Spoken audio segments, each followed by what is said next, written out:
up here in Hyalite, and it's a nice cold sunny day. We had a couple inches of snow last night, not a whole lot, but the wind's transporting the snow off the ridge lines. And we see back behind me a few wind slabs near the ridge line that are small slides released in the last 1 or 2 days. Although they're small, they're showing us the areas where we're likely to trigger an avalanche, and it could be dangerous if the terrain's not forgiving. And even though we only had a couple inches of snow last night, those areas, leeward slopes near ridge lines, are being loaded today, as we can see over here on Hyalite Peak.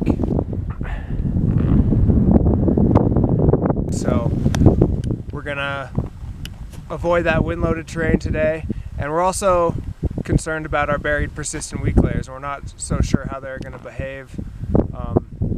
They haven't been showing a whole lot of activity lately, but we're going to go dig a pit and see what those are looking like up here.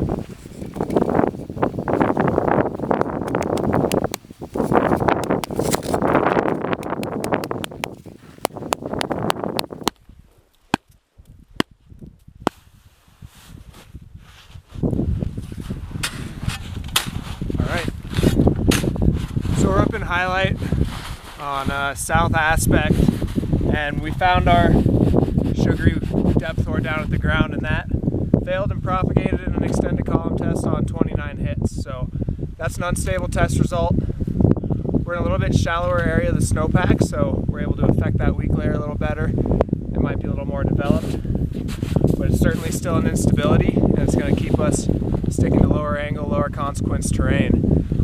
Right now the danger is moderate. We haven't had a lot of load on this layer or seen a lot of activity on it lately.